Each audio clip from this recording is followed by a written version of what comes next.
¿no? Buda significa iluminado. Así que Buda no se llamaba Buda, sino que se llamaba Gautama. Gautama no es budista ni es de la religión del budismo, por más que sea el Buda, ¿no? Por ahí se le relaciona. Como Jesús, tampoco. Jesús no era católico, ni era de la religión del catolicismo, ni era amiguito íntimo de los romanos, tampoco, nada que ver, ¿no? Entonces, Gautama tampoco. Gautama fue una persona que sí lo llamaban a ayudar en guerras, en conflictos, a mediar, que sea como mediador, a ofrecer su gran sabiduría para solucionar muchos problemas, tanto políticos como religiosos. Eso después de su iluminación, ¿no? Antes de su iluminación, fue un chico que nació en cuna de oro, sí, él era príncipe, y cuando nacen príncipes, los padres buscan, sería como un oráculo o un brujo, que venga a recibir al príncipe, al bebé, que venga a mirarlo y que les diga un poco cómo va a ser su futuro, cómo va a ser el futuro de este príncipe, si va a ayudar el reino o no va a ayudar en el reino, si va a ser sano o no, si alguien le hizo algún hechizo. Bueno, y este oráculo le dijo al padre, este chico no te va a ayudar para nada en el reino, va a estar totalmente en contra del reino y en contra de ti. Va a ser un chico que te va a traer problemas. Obviamente un rebelde. Bueno, entonces el padre a partir de esto ve cómo lo va a criar. Entonces lo crió totalmente encerrado en los muros del reino o del castillo, no lo dejaba ir afuera y lo llenaba de placeres. Estos placeres fueron más después de la adolescencia, pero él en un momento, antes de la adolescencia, él no va a ser tonto, ¿no? Ve que hay algo más afuera o tras los muros que no le están dejando ver. Entonces busca la forma de escaparse y se escapa con un empleado de ahí del reino. Se escapa. Estando afuera, obviamente que tanto es encerrado, al ir afuera es un choque total. Vio, por ejemplo, que caminaban en un velorio con un muerto, entonces eso le surgió preguntas, preguntó qué era lo que estaba pasando, le contaron qué es un muerto, qué es la muerte. Después se encuentra con una persona que está pidiendo dinero para comer. Eso también lo llena mucho de nostalgia.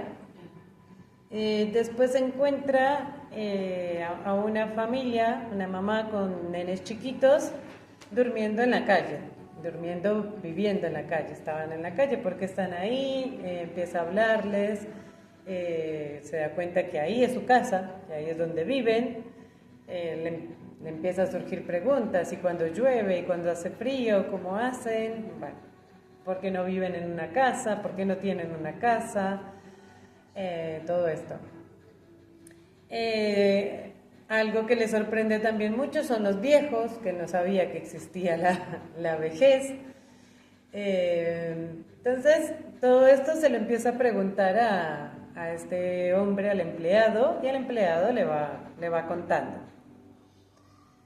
El empleado le dice que nada de esto puede decírselo a su papá. Él le explicaba, pero le decía que no podía llevarlo otra vez al reino así tan sorprendido. Y bueno, él le dijo que no había problema, que él no iba a hablar más de esto, y fueron al reino al final del día. Fueron otra vez al reino, él seguía actuando normal, Ya en la adolescencia pasaba esto de que le traían muchas mujeres o bebidas, fiesta, las mayores distracciones que se pudiera encontrar el rey. Pero nada de esto lo iba a alejar de su iniciativa, sí, de lo que él tanto sentía necesidad de hacer. Así que su necesidad fue mayor y en un momento se escapó. Ahí sí se escapó del todo y no volvió más. Para ese entonces ya tenía mujer y hijo. Él deja a la mujer y al hijo para buscar, que esto lo hacían muchas personas, personas no, hombres nada más. Una mujer no podía hacer esto. Tiene un nombre. Bueno, los que se van, los que abandonan, los que dejan. No me acuerdo el nombre ahora. Como los evasivos, pero no es ese nombre. Bueno, los que se alejan, como si fueran nómades. Entonces, él se va, obviamente lo habla con la mujer y bueno, sí, en ese momento no era, no, mi amor, no te vayas, no. Sí, anda a buscar la luz, anda a encontrarte. Los errantes se llaman.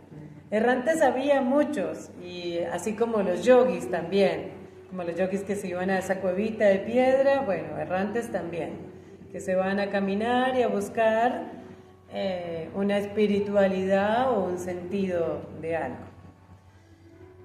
Así como él se fue, había muchos que por ahí se iban acercando a él o lo hacían en conjunto, ¿no? Y hubo muchos que no les gustó su manera, porque él, por ejemplo, hubo momentos que hizo muchos ayunos y estaba totalmente flaquito y demacrado, veían que esa no era la forma. Él también obviamente que lo vio y cambió de forma. Bueno, largas prácticas de yoga, largas prácticas de meditación. En las meditaciones siempre lo bombardeaban mucho las imágenes de las mujeres y de las fiestas y de los placeres que le ofrecía su padre. Largas caminatas, ya sería lo que llamamos actualmente ayuno intermitente, o sea, no ayunos extendidos, sino ayunos solamente para meditar. Y tuvo muchos dichos de sabiduría, ¿no? ¿Muchos qué? Dichos de sabiduría. Sí, pero eso es después. Ya cuando él logra lo que sería la iluminación o el samadhi, que es justamente siempre donde lo muestran, debajo de este árbol, que se queda en ese árbol meditando y meditando y meditando y meditando.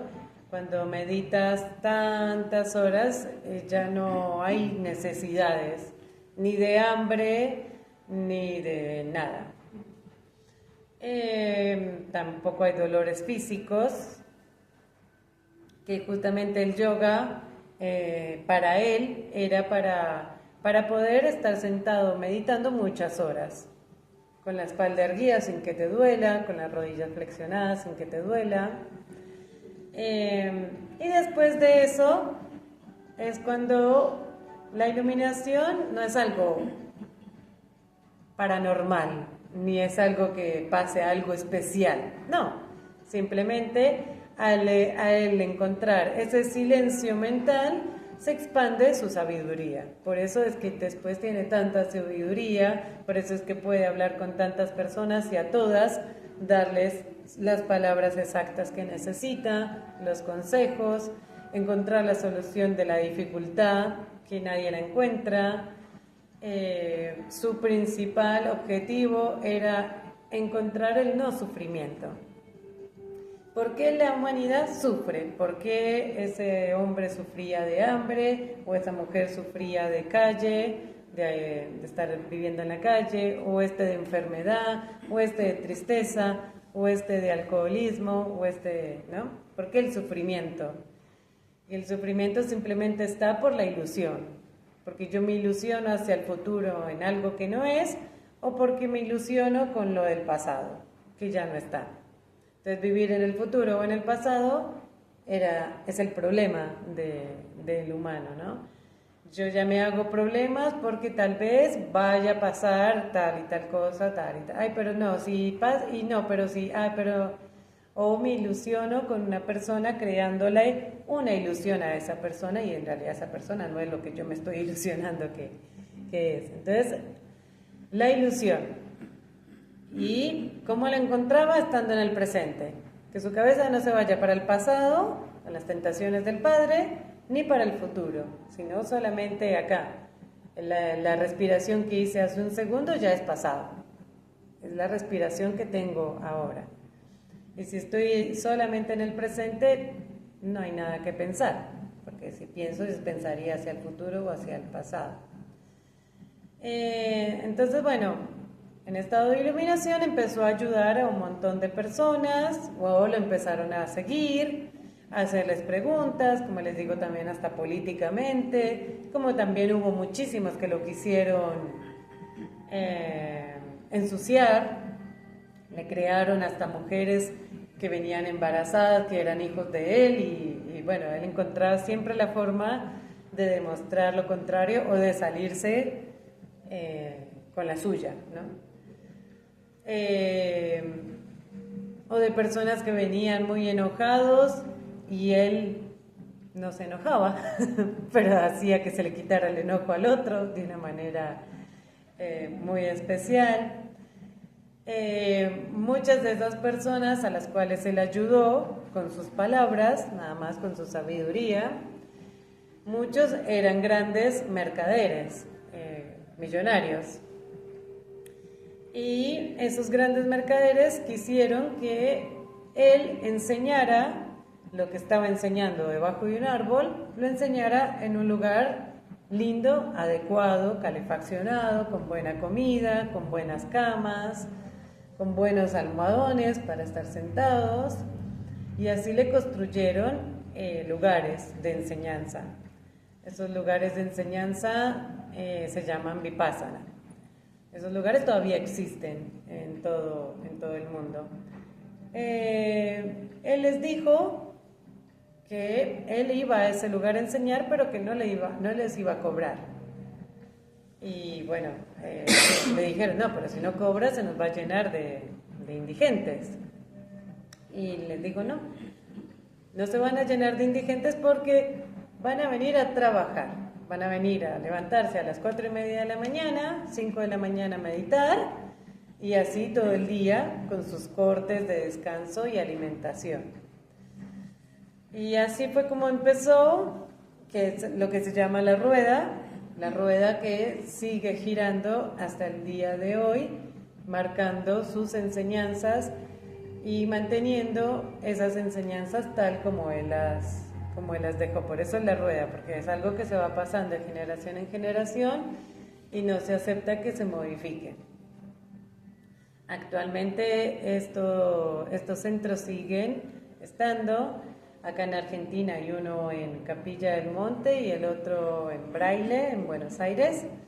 Y hay otro que me enteré que abrió hace 2 años o 1 año en Mendoza. Y así en todo el mundo hay 1, 2 o 3 lugares en cada país donde se sigue practicando Vipassana, que son las enseñanzas de él. Te ponen grabaciones que son hablados en hindi, y traducidos obviamente al español, de los discípulos que él fue dejando, ¿no? O sea, de los discípulos que se fue pasando de generación en generación, las enseñanzas de él, vivencias de él y cómo meditar como él lo enseñó. Que en realidad, como él lo enseñó, es fácil para alguien que no sepa meditar. Cuando sabemos meditar,